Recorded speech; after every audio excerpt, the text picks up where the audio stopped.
नमस्कार दोस्तों, आप सभी का अपने YouTube चैनल आशा स्टडी पॉइंट पर स्वागत करता हूं। दोस्तों, आज रीजनिंग का हमारा एक महत्वपूर्ण टॉपिक स्टार्ट होने वाला है। स्पेशली जो बच्चे एसआई से रिलेटेड तैयारी करते हैं या बीएड एंट्रेंस आपका लगा होगा, जिसमें रीजनिंग के 50 क्वेश्चन का प्रावधान रहता है। एक्चुअल में डियर वहां पे रीजनिंग ना आके रीजनिंग से ही रिलेटेड आपके कुछ चैप्टर्स होते हैं जो मानसिक क्षमता पर बेस्ड होते हैं, तो आप इनको ध्यान दीजिएगा। रीजनिंग के कैटेगरी में ही इनको भी रखते हैं, लेकिन थोड़ा सा भिन्न हमें रीजनिंग से सोचना होगा। तो इन प्रश्नों को देखें हम कैसे कवर कर सकते हैं या इन टॉपिक के लिए हमें करना क्या होता है।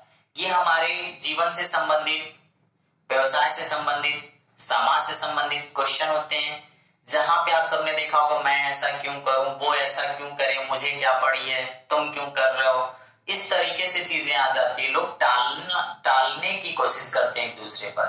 तो दोस्तों, ये एक अच्छा निर्णय क्षमता या निर्णायक क्षमता नहीं होती कि हम टालें।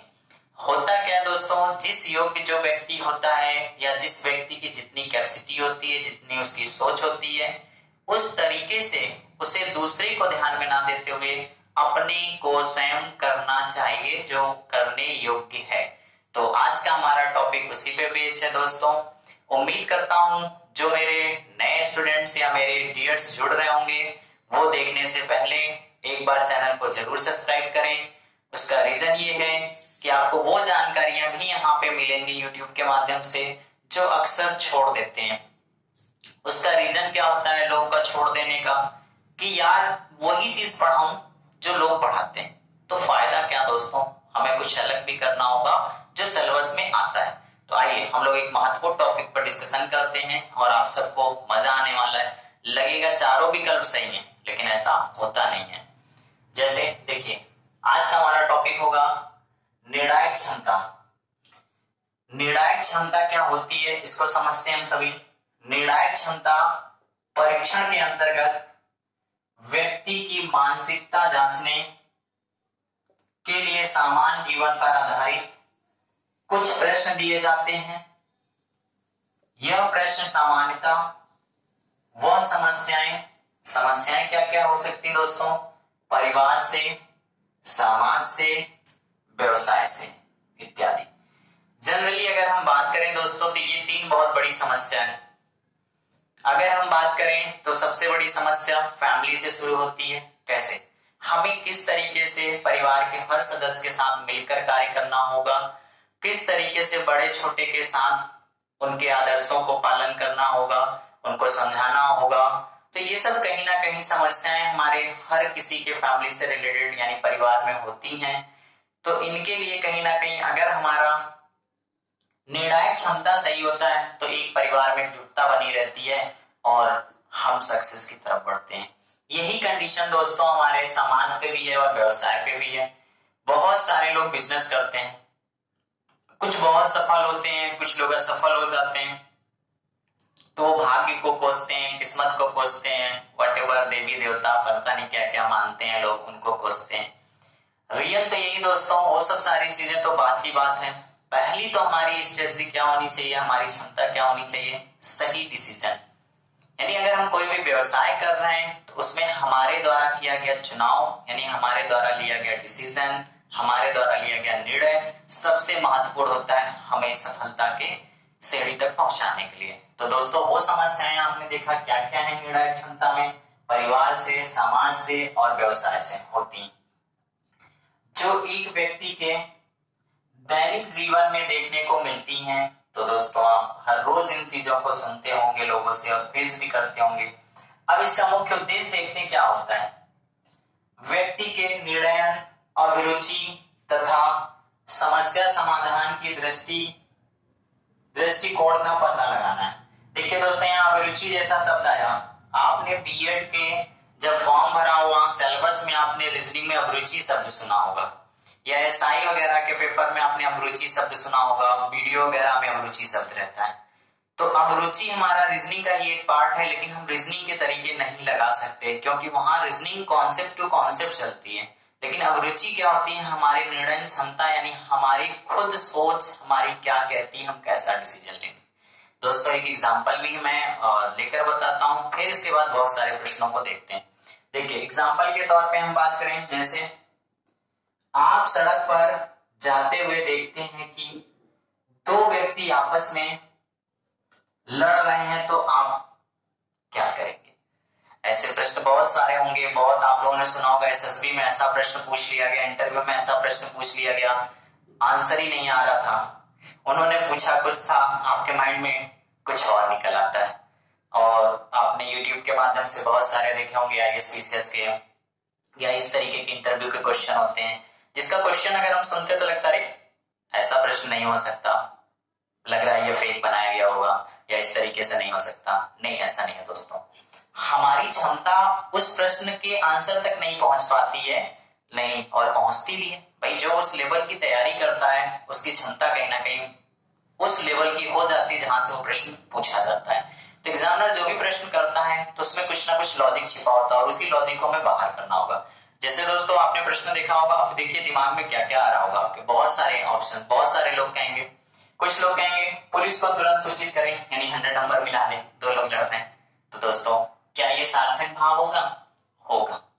लेकिन यहाँ व्यक्तिगत बात हम कर रहे थे, यहाँ पे क्या है, निर्णय क्षमता है और इसका उद्देश्य क्या, व्यक्ति के निर्णय अभिरुचि को चेक करना था।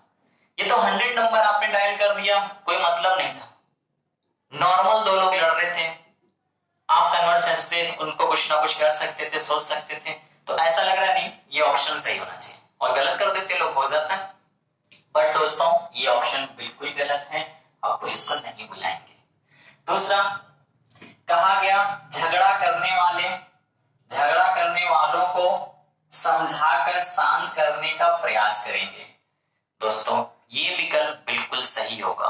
आपको यहाँ पे अपने पर्टिकुलर निर्णय यानी अपनी क्षमता के अनुसार सबसे पहला कदम आपका क्या होगा, उन दोनों को समझाने का प्रयास करेंगे। हो सकता वो मान जाए तो आपको 100 नंबर बुलाने की जरूरत नहीं पड़ेगी और कोई प्रतिक्रिया अपनानी नहीं पड़ेगी।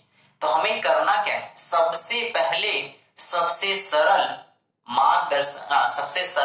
मार्ग को चुनना होगा, यानी ये हमारा बिल्कुल सत्य होगा दोस्तों।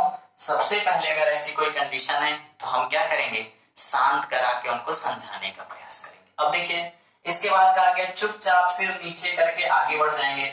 दोस्तों कुछ लोग ऐसा भी करेंगे, लेकिन हमें यहाँ पे टिक नहीं करना है, ठीक है।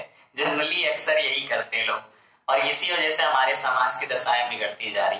पहले लोगों में ऐसा नहीं था, पहले के लोग सामाजिक थे, कहीं पे भी कुछ भी होता था तो स्थितियां कंट्रोल कर लेते थे, लोग समझाते थे एक दूसरे को।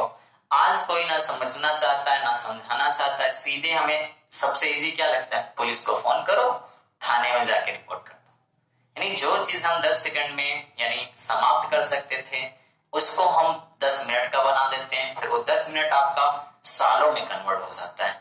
तो कहीं ना कहीं इन सब चैप्टरों का मेन उद्देश्य क्या है, आपकी क्षमता में परिवर्तन करना और सही उद्देश्य को पकड़ना। अब देखिए दोस्त चौथा विकल्प क्या हमारा, कह रहा रास्ते में जाते हुए लोगों को इकट्ठा करके झगड़ा रोकने को कहेंगे।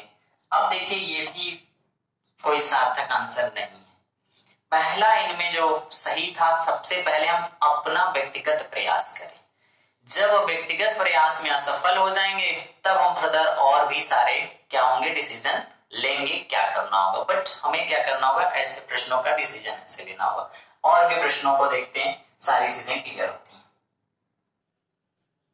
नेक्स्ट प्रश्न में कहा गया है दोस्तों, देखते हैं हम सभी, देख पा रहे होंगे आप, ये प्रश्न ऐसे हैं जो केवल हमें अपने क्या करना है, माइंड से लगाना है, यानी अपने सोच से इसको सोचा ही करना है। उसका रीजन ये होता है, ऐसे प्रश्न नहीं कह सकते हम कि पढ़ के जाएं और मिल जाएगा, पता नहीं क्या बन सकता है, किससे रिलेटेड हो सकता है। बट प्रयास करते हैं कि जितना हम क्वेश्चनों का कलेक्शन पे डिस्कशन करते हैं उनमें से आपको पेपर में मिल जाए। आइए देखिए प्रश्न में क्या कहा गया, एक नागरिक के रूप में आपको एक सरकारी विभाग से कुछ काम है। कहा गया है एक नागरिक के रूप में आपको एक सरकारी विभाग से कुछ काम है, संबंध अधिकारी आपको बार बार बुलाता है और आपसे प्रत्यक्षता बिना कुछ कहे रिश्वत देने के इशारे करता है, आप अपना कार्य करना चाहते हैं, आप क्या करेंगे? दोस्तों अक्सर आप लोगों ने देखा होगा जो बिजनेस से रिलेटेड है, सरकारी काम में जा रहे होंगे तो जो एक मुद्दा बनता है, सबसे बड़ी बात है, बिना पैसे के कोई कार्य कर ही नहीं रहा है, मजबूरी होती है, ऊपर से नीचे तक का सिस्टम खराब होता है, तो हमें कहीं ना कहीं उसमें गलत निर्णय करना पड़ता है अपने कार्य को कराने के लिए। लेकिन दोस्तों यहाँ पे हमारे पास कोई दबाव नहीं है, यहाँ पे किसी तरीके का हमें ऐसा नहीं है कि प्रेशराइज किया जा रहा है या हमको फोर्स किया जा रहा है कि नहीं ये डिसीजन लीजिए। यहाँ पे हमें स्वतंत्र रूप से डिसीजन लेना है, तो हम सही डिसीजन लेंगे।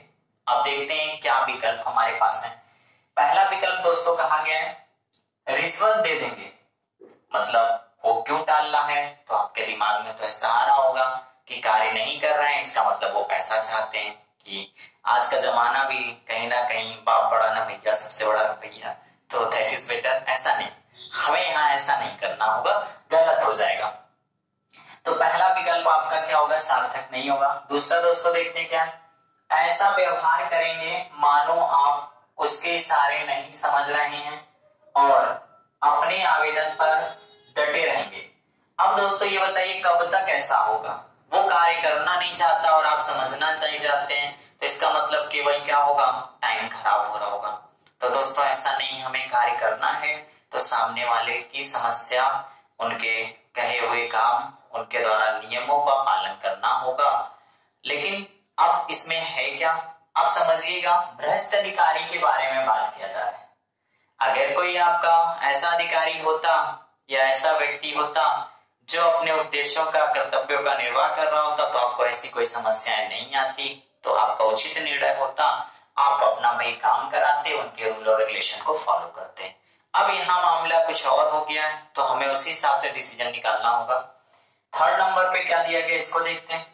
कहा गया रिश्वत के इशारे के संबंध में मौखिक शिकायत के साथ उच्चतर अधिकारी के पास सहायता के लिए जाएंगे। दोस्तों ये पॉइंट आपका इंपॉर्टेंट हो जाएगा। उसका रीजन है क्योंकि अगर हम पैसा देकर कार्य कराने लगेंगे तो एक पैटर्न सा बन जाएगा, यानी सबके सब काम वो ऐसे ही करेगा। कुछ ऐसे भी लोग होंगे जिनके पास पैसा नहीं होगा, तो इसका मतलब वो कभी वो कार्य नहीं करा पाएंगे। तो इससे कहीं ना कहीं समाज में क्या होगा, बुराइयां फैलेंगी और समाज में कहीं ना कहीं फिर आगे भ्रष्टाचार बढ़ेगा, तो चीजें कहीं ना कहीं खराब होंगी। तो हमें क्या करना होगा, एक उचित निर्णय निकालना होगा, जो एक कॉमन निर्णय होगा, जो सबके लिए सार्थक हो। तो ये दोस्तों बिल्कुल विकल्प सही होगा। अब चौथा विकल्प भी देख लेते हैं, एक औपचारिक शिकायत करेंगे, कोई मतलब नहीं। ठीक है, तो आपका सी वाला विकल्प आपका सही हो जाएगा। नेक्स्ट प्रश्न में देखते हैं दोस्तों क्या कहा गया है।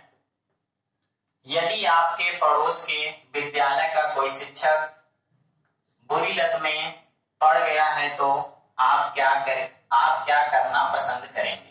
ठीक है भाई, अगर पड़ोस की बात है तो दोस्तों कहीं ना कहीं हमें कोई ना कोई डिसीजन तो लेना ही पड़ेगा। तो अगर इस तरीके का कोई भी विकल्प आपका दिया है कि आप उसको ध्यान नहीं देंगे या हमसे लेना देना नहीं है, पड़ोस की बात है, तो दोस्तों आज पड़ोस की बात है, कल आपकी बात हो सकती है। तो इस तरीके का निगेटिव आंसर तो हमारा होना ही नहीं चाहिए किसी भी निर्णय में। तो आइए विकल्पों को देखते हैं। पहला विकल्प कहा गया उस विद्यालय के प्रचार को सूचित करेंगे। प्रचार मतलब हमारा होगा वहां से रिलेटेड कोई जो भी प्रबंधक होंगे, प्रिंसिपल होंगे या कोई ना कोई रिलेटेड होगा जो शिक्षक के ऊपर होगा। अब दोस्तों देखिए, ऐसा अब उचित निर्णय नहीं होगा क्योंकि अब उसमें क्या है क्या नहीं है वो बात की बात है। पहले तो हमें उसके कारणों का जानना होगा। अगर इस तरीके से दोस्तों कोई भी प्रश्न बनता है तो वहां पे सबसे महत्वपूर्ण बिंदु होगा कि हम अपने निर्णय से पहले उस कारण को जानने का प्रयास करेंगे, तब दूसरों से शिकायत करेंगे। क्योंकि अब उसमें सच्चाई क्या है क्या नहीं है इसके बारे में हमें निर्णय लेने से पहले अपने आप को पहले जज करने से पहले दूसरों से नहीं कहना होगा। तो ये दोस्तों सार्थक अभी आंसर नहीं है। अब आगे बढ़ते हैं। प्रबंध समिति को शिकायत करेंगे तो दोनों बात सेम हो गई, ये भी नहीं सही होगा। अभी उसका कारण जानने का प्रयास करेंगे। ये दोस्तों सही होगा। पहले हम कारण जानेंगे तब हम उसको शिकायत करेंगे। जैसे देखते होंगे आप सभी कि हमारे छोटे बच्चे जब पढ़ाते हैं हम लोग, तो उसमें क्या करता है, किसी बच्चे को हम मारने लगते हैं या उसको पीटने लगते हैं या कोई भी बात ऐसी होती है, तो उसका रीजन क्या होता है? क्योंकि उसको हम समझने का प्रयास नहीं करते हैं कि उस बच्चे की कमी क्या है, वो क्यों नहीं समझ पा रहा है या उस कार्य को नहीं कर पा रहा है। ऐसे ही दोस्तों एक पिक्चर आप लोगों ने देखा होगा आमिर की, तारे जमीन पर। आप उसमें देखिएगा एक बच्चे का यही समस्या होती है, उसको डिस्लेक्सिया जैसी बीमारी होती है, यानी वो अक्षरों को समझ नहीं पाता है, या बहुत सारी बीमारियां जैसे रिलेटेड प्रश्न भी हमारे पेपर में आते हैं, पढ़ने से संबंधित, बोलने से संबंधित, समझने से संबंधित। डिस्लेक्सिया है, डिफ्लोसिया है, डिस्लेक्सिया है, इस तरीके से बहुत सारे वर्ड्स ऐसे आते हैं। तो अब दोस्तों इसमें क्या होगा, सबसे पहले हम उसके कारण को अगर जान लेते हैं तो हो सकता है सारी समस्याएं हमारी दूर हो जाए और हम भरसक उसकी जो भी इस लत को है उसमें जो सहायता कर सकते करेंगे। फिर भी अगर वो नहीं मानता है तब हम उसकी शिकायत करेंगे, यानी बाद में शिकायत वाला जो प्रोसेस है वो बाद का बाद। तो ये आपका राइट आंसर हो जाएगा। अब देखिए यहाँ पे कोई मतलब नहीं रखेंगे तो निगेटिव आंसर तो आपको यहाँ पे देना ही नहीं है, क्योंकि हम क्या कर रहे हैं, मानसिकता जांच रहे हैं किसका, किसी व्यक्ति के कार्य करने की। नेक्स्ट प्रश्न लेते हैं। प्रश्न में कहा गया है, आप एक राज कर्मचारी बनकर, ठीक है भाई, राज कर्मचारी हो चाहे केंद्र कर्मचारी हो, यानी आप पर्टिकुलर किसी पे डिपेंड। यहां पे कहने का मतलब ये है कि आप किसी के अंदर में काम कर रहे हैं, किसी के अंदर में है, यानी स्टेट गवर्नमेंट के या सेंट्रल गवर्नमेंट के, तब आपका विचार कैसा होना चाहिए और आपको क्या करना चाहिए। पहला दोस्तों कहा गया खूब पैसा कमाएंगे, बिल्कुल जरूरी है। आपके दिमाग में आ रहा होगा नौकरी लगेगी तो पैसा कमाएंगे तभी सारी चीजें होंगी, ऐसा नहीं। देखिए आपकी एक जो व्यक्ति की अपनी मोरालिटी यानी नैतिकता होती है उसको ध्यान में रखकर ही कार्यों को करना होगा। पैसा तो सरकार देगी ही आपको, क्योंकि फॉर्म भरते समय आप पे स्केल देख लेते हैं, आपका HRA DRA सारी चीजें मेंटेन रहती है। अब इसके बाद क्या होगा, आपका खूब वाहवाही लूटेंगे, ये भी नहीं हो सकता है। उसका रीजन है कि कार्य जब आप करेंगे तो लोग खुद ही आपकी प्रशंसा करेंगे, आप वाहवाही क्या लूटेंगे, ऐसा कुछ नहीं हो सकता दोस्तों। अब ये महत्वपूर्ण क्वेश्चन देखिए बनता है, राज कर्मचारी के रूप में या किसी भी कर्मचारी के रूप में, तो आप जनता के हित में काम करेंगे, यानी जनहित में काम करेंगे। भाई किसी भी डिपार्टमेंट में अगर हम जाते हैं तो पर्टिकुलर वहां के कार्यों को, जनता के उद्देश्यों को पूरा करना ही हमारा दायित्व होता है। तो यही आपका राइट आंसर होगा। फिर नौकरी लगने के बाद सोचेंगे, ऐसा नहीं हो सकता है, ठीक है। आपका जो निर्णय होना चाहिए फॉर्म भरते ही समय, आपका डिपार्टमेंट, आपका कार्य, आपकी ट्रेनिंग, सारी चीजें निर्धारित कर देती है कि आपके जॉब में क्या क्या करना होगा और किस तरीके से होगा, बाद में नहीं सोच सकते। नेक्स्ट प्रश्न देखते हैं। प्रश्न में कहा गया है, आपके एक अपनी पड़ोसी के घर आग लगी है तो आप क्या करेंगे। दोस्तों मनी मन खुश तो बहुत होंगे, अच्छा होगा सारा जरी जाए, फूक जाए, कुछ न बचे, लेकिन ऐसा नहीं। हमें अपनी सोच को बदलना होगा दोस्तों। हमें यहाँ पे एक मानवता को दिखाना होगा, एक मनुष्य के जीवन का उद्देश्य क्या होता है, कर्तव्य क्या होता है, हमें इसका परिचय देना होगा। कहा जाता है और कहीं ना कहीं हमारे श्रेष्ठ जनों ने कहा है या पूर्वजों ने कहा है, सुख में किसी के साथ होइए ना होइए, लेकिन दुख में दोस्तों जरूर किसी के साथ होना चाहिए, क्योंकि दुख में ही लोगों को सबसे ज्यादा आवश्यकता होती है। लेकिन समाज, सोसाइटी बदलता जा रहा है। आजकल जब लोग खुश रहते हैं तो दोस्त यार सब मिलके रहते हैं, जहां दुख आया अरे ऐसा। तो देखिए कहीं ना कहीं हम अपने स्किल को डेवलप कर रहे हैं, किसके माध्यम से, रीजनिंग के। और रीजनिंग का हमारा मेन उद्देश्य यही है, या गवर्नमेंट का हमारा जिस भी डिपार्टमेंट में लेना है, वहां पे आप में नैतिकता और कर्तव्य परायण का भाव क्या होना चाहिए, जागृत कराना है। और आप सभी समझ पा रहे हैं, एक बहुत बड़ी भीड़ से एक छोटा सा सिलेक्शन का प्रोसेस, प्रक्रिया, और उसमें से गिने चुने लोगों का सिलेक्शन, तो कहीं ना कहीं वो उस योग्य हैं, तभी वो वहां तक पहुंच रहे हैं। अब दोस्तों आपके मन में आ रहा होगा, सर पैसे देके लोग घुस जा रहे हैं, ये करके चले जा रहे हैं, कुछ परसेंट आप अपने ऊपर विश्वास रखिए, टीम के साथ लगे रहिए, मेहनत करिए। मैं निश्चित कहता हूं एक असफल व्यक्ति सफल व्यक्ति से कहीं ना कहीं ज्यादा मजबूत होता है और उसके जीवन के ज्यादा निखार होते हैं। उसका रीजन क्या होता है? क्योंकि वो हर एक दौर से गुजर चुका होता है और आने वाले हर एक दौर से गुजरने के लिए तैयार होता है। तो ये भी चैप्टर हमारा कुछ इसी तरीके का बेस्ड है। तो पहला विकल्प हम लेते हैं दोस्तों, आग बुझाने जाएंगे। मोरालिटी तो हमारी यही कहती है, तो आपका क्या है, यही सत्य भी होगा, यानी आप आग बुझाने जाएंगे। बचे हुए ऑप्शनों को भी हम देख लेते हैं। वैसे तो आंसर हमारा मिल गया है, फिर भी देखते हैं। आग बुझाने नहीं जाएंगे, गलत होगा, निगेटिव आंसर नहीं देते हैं। आप सोचकर निर्णय करेंगे, भाई उसका घर पूरा चल जाएगा और आप सोचते रह जाएंगे, ऐसा नहीं। आप अपने घर वालों से सलाह लेंगे, दोस्तों सलाह लेते लेते तो बहुत देर हो जाएगी, ठीक है। इसमें क्या होगा, आपका पहला विकल्प सत्य होगा। अब और प्रश्न देखते हैं। नेक्स्ट प्रश्न है दोस्तों, कहा गया है आपका पुत्र बहुत ढीठ हो गया है, डांटने मारने का उस पर कोई प्रभाव नहीं पड़ता है और बात बात पर रूठ जाता है।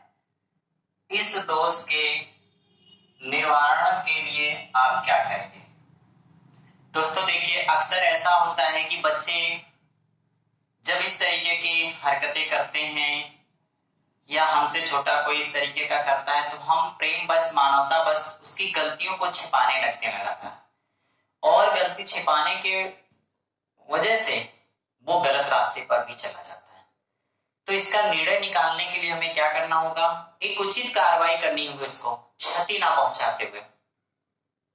जैसे कुछ लोग क्या करते हैं, अगर बच्चा गलती कर रहा है उसको मारेंगे, पीटेंगे, क्षति पहुंचाएंगे, तो उससे वो क्या होता है, दिन प्रतिदिन उसके अंदर डर मारने का भी खत्म हो जाता है। बहुत सारी चीजें ऐसी आ जाती हैं कि जो वो आपके भरसक प्रयास भी नहीं करेगा आपको समझने का, और कहीं ना कहीं आपसे वे द्वेष की भावना रखने लगेगा, आपसे दूर होने लगेगा।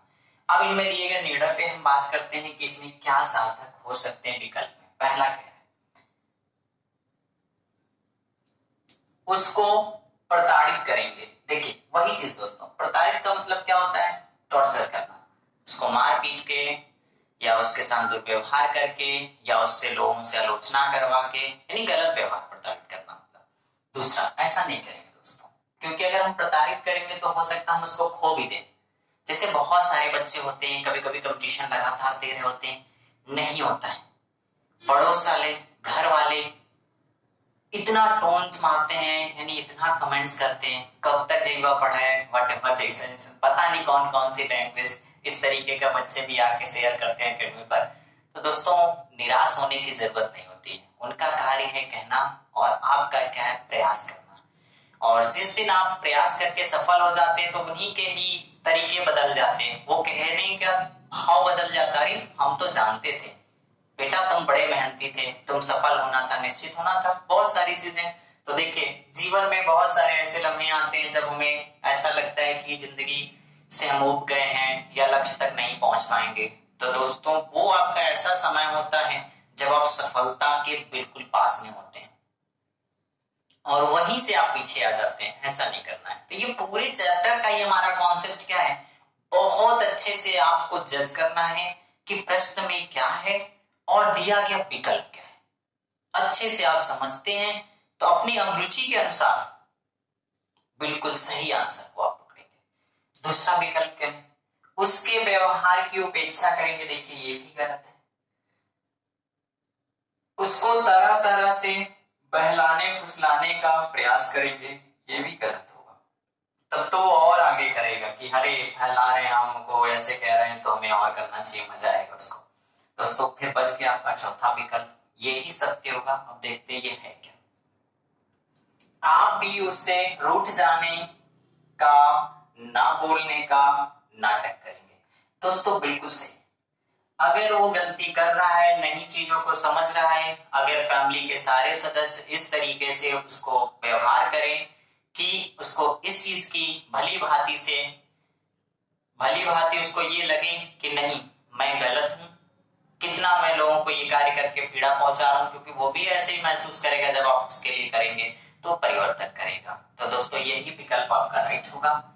एक प्रश्न और लेते हैं, इसके बाद इस चैप्टर को यहीं पर एंड करेंगे दोस्तों। इससे रिलेटेड जो भी प्रश्न होंगे, ज्यादा से ज्यादा प्रश्नों का कलेक्शन करिए, उनको लगाइए क्योंकि मैं इतना जरूर कहूंगा, सफल होने के लिए कठिन परिश्रम तो करना पड़ेगा। अगर आप पेपर में 50 क्वेश्चन आपके यहां से बन रहे हैं रीजनिंग में, अगर उसमें से 45 प्रश्न आपके पढ़े हुए हों तो क्या बात होगी। जिस प्रश्न में आप 1 मिनट का टाइम ले रहे थे, अगर वो पढ़ा होगा तो मैं कहता हूं कि दोस्तों 20 से 30 सेकेंड में ऑप्शन फिल करके भी उसका टाइमिंग इससे भी कम निकलेगा। क्यों? क्योंकि आपका कॉन्फिडेंस बहुत ज्यादा होगा, क्योंकि मैंने ये सारी चीजें पढ़ रखी है, केवल आपको टिक करते रहना है और उस पर वर्कआउट कम करना पड़ता है। चलिए तो एक प्रश्न और लेते हैं। कहा गया है, किसी चलती हुई रेलगाड़ी में आप देखते हैं कि कुछ ग्रामीण अपनी इच्छा अनुसार स्थान पर उतरने के लिए जंजीर खींचते हैं, आप क्या करेंगे?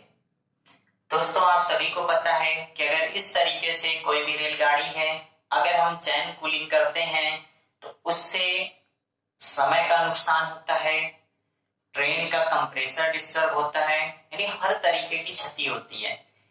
जंजीर या हमारी चैन कूलिंग का प्रोसेस इसलिए बनाया गया है कि अगर कोई भी दुर्घटना होती है या कोई आपात स्थिति होती है तब उसका प्रयोग किया जाए।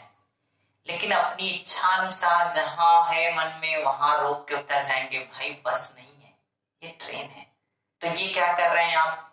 गलत कर रहे हैं, आप अपराध कर रहे हैं। और अगर आप अपराधी हैं तो आपको सजा दी जाएगी, और कहीं ना कहीं ये घातक भी हो सकता है, क्योंकि जब ड्राइवर ट्रेन को कंट्रोल करता है तो अपने सिस्टम से कंट्रोल करेगा, लेकिन आप आपातकालीन स्थिति में अगर किसी चीज को कंट्रोल करते हैं तो हो सकता है वो अनबैलेंस हो, जिससे सभी यात्रियों को दुर्घटनाग्रसित होना पड़ सकता है। अब हम देखते हैं इस प्रश्न में क्या सार्थक हमारा निर्णय हो सकता है, यानी आंसर क्या होगा। आइए पहला ऑप्शन देखते हैं, चुप रहेंगे और कुछ नहीं करेंगे। दोस्तों बिल्कुल गलत होगा। चुप रहेंगे नहीं करेंगे तो पता चले उसने एक बार चैन कूलिंग करी, बच गए भाई, दूसरी बार कर दी और डिब्बे ही आपस में लड़ गए या ट्रेन पलट गई, तो उसमें आप भी घायल हो सकते हैं और ये आपके लिए भी घातक होगा। दूसरा, सारी कार्रवाई को नजरअंदाज करेंगे, ये भी गलत होगा।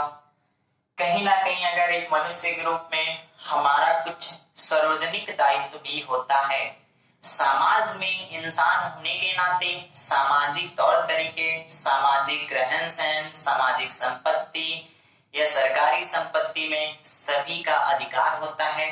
कब? जब आप अपने कर्तव्यों का निर्वाह करते हैं या उनका पालन करते हैं। तो दोस्तों ये दोनों ही विकल्प आपके गलत होंगे, क्योंकि यहाँ पे देखिए निगेटिव चीज आ रही है। और मैंने दोस्तों कहा आपसे कि जब भी ऐसे प्रश्नों का आंसर देते हैं तो निगेटिव आंसर सही नहीं होगा। शायद ही किसी कंडीशन में निगेटिव आंसर हम देंगे, बट वो कुछ और ही कंडीशंस होंगी। थर्ड विकल्प देखते हैं, रेलगाड़ी के रुकने पर गार्ड को इसकी सूचना देंगे। दोस्तों रेलगाड़ी रुकेगी और गार्ड को तब हम सूचना देंगे, कोई मतलब नहीं है, क्योंकि उतरने वाला यात्री तो उतर के भाग गया, अब वो कहां ढूंढना जाएगा। तो ऐसा नहीं करेंगे। हमको उस समय अपनी मानसिक क्षमता से उस किए गए अपराधों को रोकने का प्रयास करना होगा और वहां पे जो सही है उससे निर्णय लेना होगा। पता चले वो ग्रामीण पूरे भर के डब्बे भर हैं और आप एक अकेले हैं तो बहुत पीटेंगे।